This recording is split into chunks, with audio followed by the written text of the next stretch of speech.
এই যে বিচারপতি কালো মানিক গ্রেফতার হলো, বেচারারা তো আবার আমাদের সিলেটবাসী মেরে তার অন্ডকোষ পর্যন্ত একটা ফাটিয়ে দিয়েছে ইতিমধ্যে।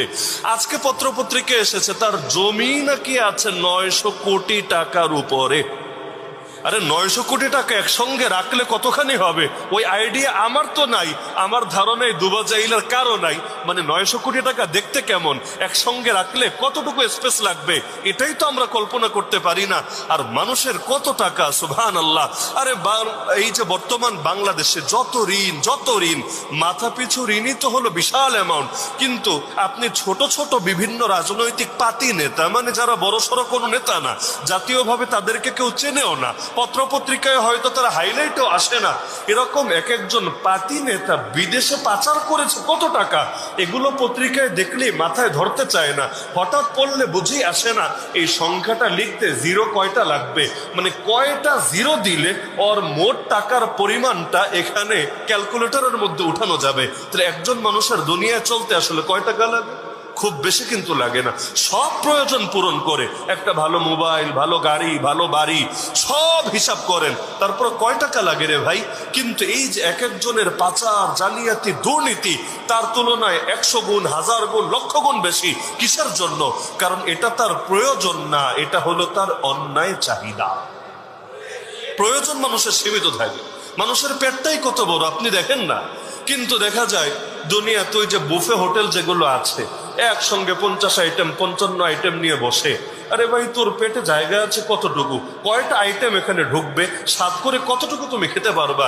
কিন্তু দেখা যাবে খেতে পারবে এতটুকু, নিয়ে বসেছে এতখানি, তবুও তার ভেতরে অতৃপ্তি, আর একটু হলে মনে হয় ভালো হতো।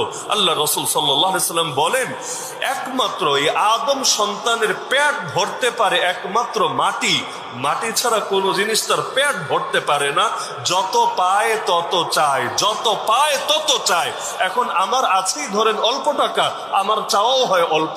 যার আছেই অনেক বেশি, তার চাওয়াও হয় অনেক বেশি। যার একটা বাড়ি হয়েছে আর একটা বাড়ি চায়, একটু ক্ষমতা হয়েছে আর একটু ক্ষমতা চায়।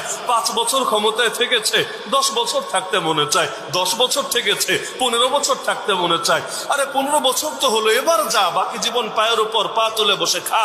না, তার এখন 20 বছর পূরণ করতে মনে চায়। মানে প্রয়োজন পূরণ হলেও তার স্বাদ পূরণ হয় না, তার ইচ্ছা পূরণ হয় না। তা আল্লাহ তাআলা মানুষকে বানিয়েছে এমন করে, তার মাথা থেকে পা এক এক অঙ্গের এক একটা চাহিদা দিয়ে দিয়েছেন। এই চাহিদার পেছনে যদি কেউ পড়তে শুরু করে, সে আর হালালে সীমাবদ্ধ থাকতে পারে না, দিনকে দিন হারামে গিয়ে লিপ্ত হতে থাকে। মানুষের চোখের চাহিদা আছে, আল্লাহ চোখের চাহিদা পূরণের ব্যবস্থা করে দিয়েছেন যে তুমি মহব্বতের সাথে, ভালোবাসার সাথে তোমার স্ত্রীর দিকে তাকাও। যদি স্বামী তার স্ত্রীর দিকে ভালোবাসার নজরে তাকায়, স্ত্রীও স্বামীর দিকে ভালোবাসার নজরে তাকায়, আল্লাহ রাব্বুল আলামিন তাদের উভয়ের দিকে ভালোবাসার নজরে তাকায়। তাহলে একদিকে তার চোখের চাহিদাও পূরণ হবে, আরেকদিকে রব্বুল আলামিনও তার উপর রাজি হবে। কিন্তু স্ত্রীকে ভালো মতো দেখে না, কারণ যা দেখার বিয়ের পর 1 মাস, 2 মাস, 6 মাস, 1 বছর দেখে ফেলেছে। এখন তো বউ পুরনো হয়ে গিয়েছে, এখন আর বউরে ভালো মতো তাকিয়ে দেখেও না। আর বউ জামাইয়ের জন্য সাজে না। বউ সাজবে কখন? যখন বিয়ের অনুষ্ঠানে যাবে, যখন বান্ধবীর কোন উৎসবে যাবে, যখন কোথাও বেড়াতে যাবে, তখন আচ্ছা রকম করে সাজবে। নারীদের জন্য বাইরে বের হওয়ার সময় খুশবু ব্যবহার করা, পারফিউম ব্যবহার করা নিষিদ্ধ। ঘরের মধ্যে যত ইচ্ছা পারফিউম ব্যবহার করো স্বামীকে আকৃষ্ট করার জন্য, এটা মোটেও নিষিদ্ধ না। কিন্তু দেখা যাবে ঘরের মধ্যে থাকবে অনেক সময় দুর্গন্ধ অবস্থায়, আর বাইরে বের হওয়ার সময় এমন পারফিউম মাখা মাখবে, পাশ দিয়ে হেঁটে গেলে এলাকার ছেলেপেলেরা 1-2 মিনিট পর্যন্ত সেই খুশবুতে নিজেকে বিমোহিত করে রাখবে।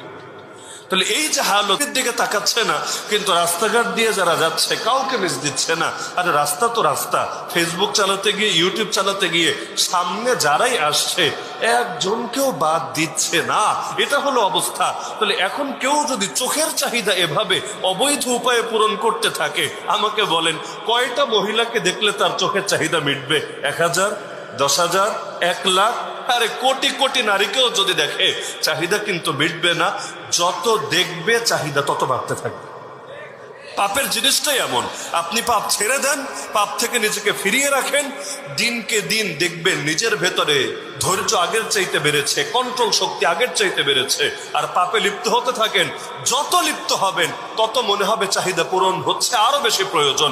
আরে সিগারেট যারা খায়, নেশা যারা করে, মদ যারা খায়, এরা যদি ভাবে থাক না আর কয়টা দিন যাক তারপর আমি ছেড়ে দেব, এভাবে চিন্তা করলে জিন্দেগি তো ছাড়া হয় না।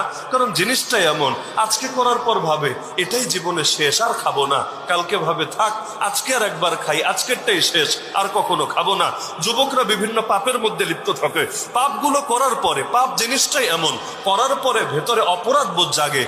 হায় আমি কি করলাম, ছি, এটা তো কিছুতেই আমার সাথে অনুচিত না। যদি আমার বাবা জানে কি ভাববে, যদি আমার মা জানে কি ভাববে। কিয়ামতের দিন রব্বুল আলামিন এটার জন্য ধরে আমাকে যদি জাহান্নামে ফেলে, আমি কি সেটা সইতে পারবো? প্রত্যেকবার পাপ করার পর ভাবে এটাই শেষ, আবার করে, আবার ভাবে এটাই শেষ, আবার করে। কারণ জিনিসগুলোই এমন, পাপ করে করে কেউ নিজের চাহিদাকে কন্ট্রোল করতে পারবে না। যত করবে শয়তান তার উপর তত বেশি সওয়ার হবে।